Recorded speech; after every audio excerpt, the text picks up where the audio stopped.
waiver or some criteria to allow homeland security, border protection, anything related to federal enforcement, that they meet a specific criteria before you let them use our facilities. And I know I've contacted some of you, and you've offered words of, some reassuring words, but I think that what we're seeing across the country is evidence that they're not going to stay out of small towns, and I think that's kind of the tone or the reasoning that I've gotten in that response.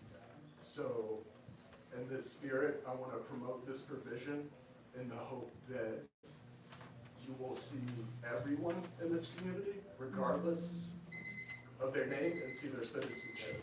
Thank you, Nate. Stephen Price, Newfound Street. All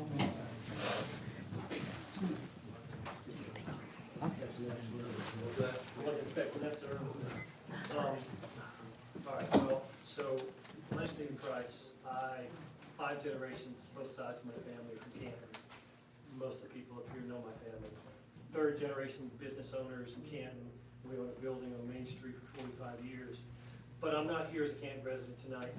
My prior life away from here for over 20 years was I was an global IT manager for a multinational company with data centers in 60 countries around the world.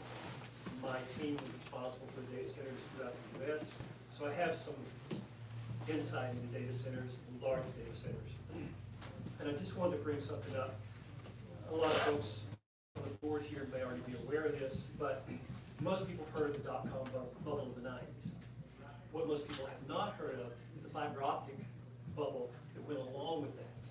The anticipated growth in the 90s for the internet, for the dot-coms, caused venture capitalists to pour in over $50 billion in the 1990s money, putting in fiber optics all over the world to support this.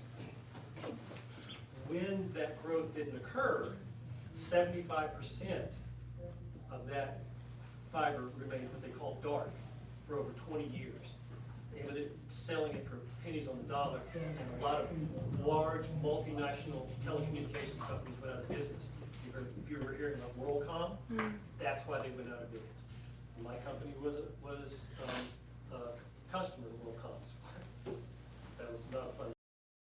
Anyway, so many experts, IT experts, we may be living through the same thing right now with this AI. Fanatics around AI right now, the stock market going crazy. A lot of venture capitalists poured billions and billions. These companies that are making, that are constructing these data centers, they're not the ones that are going to use them down the road. They're just building the data centers right now, and they're making a lot of money doing that. There are currently roughly 3,000 data centers in the United States. There are currently over 4,000 data centers in design and construction in the United States. Wow. So think about that. Many of these DCs are being built by, as I mentioned, a handful of companies. So of course there are no guarantees in life, but I think that it behooves us to consider the fact that the possibility that not all of these data centers that are being constructed today are going to be in use 5 to 10 years from now because they may not be needed. And if that were to happen, we might find ourselves back here having the same conversation, not about a lot that has an old paper mill, but about a lot that has a brand new data center sitting in it that's not being used. That's Steve Conkle. Yep. Conkle here. Conkle, I get it. Conkle here, right? Very good. I've lived in 5 states, and I ended up choosing Canton as my home. I did a year at the end of that time in Arlington, working for somebody.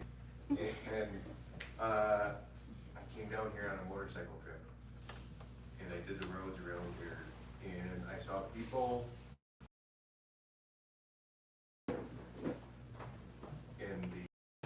nature that it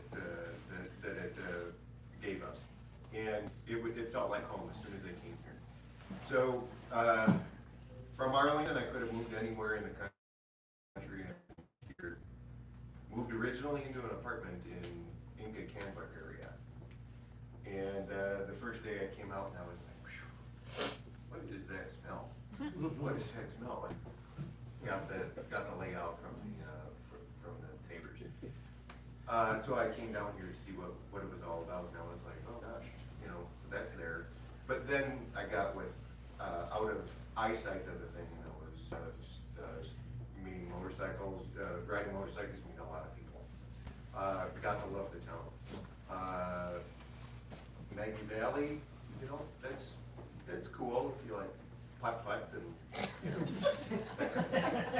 sorry, any Maggie Valley people that are here, they have their business there.